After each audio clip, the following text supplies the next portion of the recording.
All right, before we get into that, just want to cover some terms with you. Now, I know you were getting really excited to jump into our discussions on your WACC and weighted average cost of capital, which is super important for the exam. Some general terms to just memorize, be familiar with. Well, if we see the word debentures, and you probably will see this on the exam, it's just a general term for unsecured obligation. All right, well, what does unsecured obligations mean? Well, let's go through this and talk about it. Unsecured, and you might have seen this in reg. Like I said, I always like to connect it to other exams.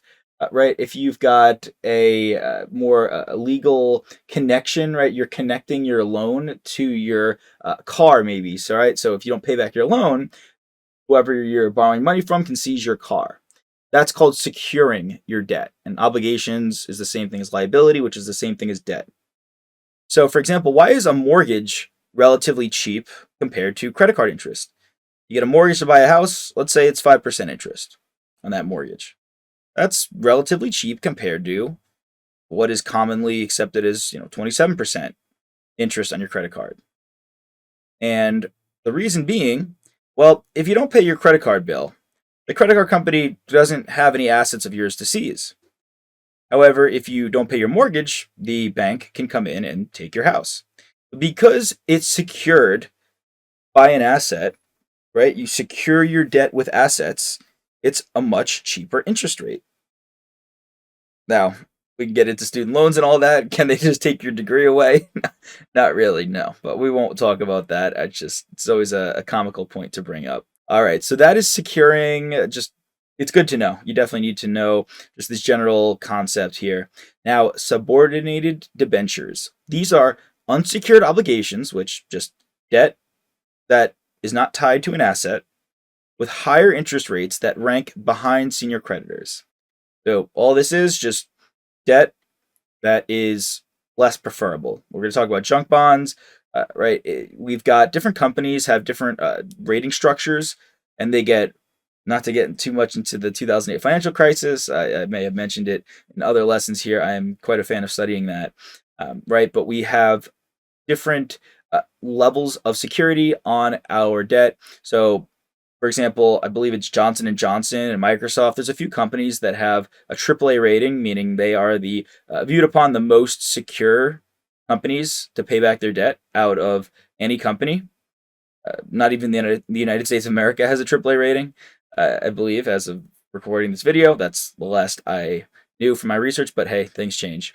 All right, so subordinated debentures would be lower ranking, right? Junk bonds would be lower ranking, and we've got just higher quality bonds would be AAA. We can go down to C ranking. Commercial paper. This is short-term debt that is unsecured and must be used to finance current assets. It issues in 270 days or less. All right, so if we're just trying to quickly raise some cash to keep the lights on, right? If we've got, I don't know, let's say a pandemic, or we've got a cash crunch because of the 2008 financial crisis, or maybe our someone stole all of our money. We just need some quick cash to just completely help our operations continue, right? So this is a short-term loan. I mean, this is less than a year, right? So short-term liability here, just a term to know. Commercial paper, short-term debt. It's unsecured, so it's going to be at a higher interest rate because it's unsecured, and whoever is lending you the money cannot take any of your assets if you don't pay it back. Mortgage bonds, mortgage-backed securities. This is just a bunch of mortgages, right? So, oh man, the whole securitization process. What happens is, now this is part of the 2008 financial crisis, you have your mortgage. Everyone else has their mortgage. We've got a bunch of people's mortgages. Now, we've got investment banks. We've got a lot of different entities that take all of these mortgages, package them together into a security. Then all of your money that you're paying on interest for your mortgage gets paid to whoever holds this. And that generally is the bank. But then the bank will then sell it to other people, such as investors or anyone who wants just stable income, because as the phrase was thrown around in 2008, who doesn't pay their mortgage back, right? It's the most secure, essentially, way of making money in the United States. So that is a mortgage bond. It's right. It's you get interest payments based off of people's mortgages, collateralized. That is just securing something, right? Securitization, securing collateralization. This is the process of, all right, taking assets and tying them to that debt. Now, securitization is turning these mortgages into a security, and that's what this is. I'm going all over the place here, not in a bad way. I'm just kind of covering the whole realm of this. Now, please just memorize what these are, and that's totally fine. Just it kind of gives context what we're going at here. Just a good general framework for the financial world.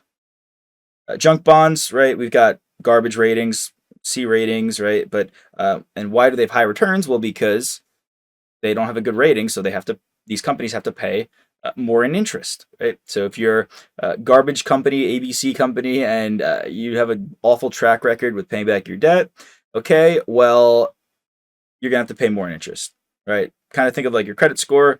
Now, generally, if you have a lower credit score, you might have to pay more in interest. If you have a higher credit score, you might be able to pay less in interest.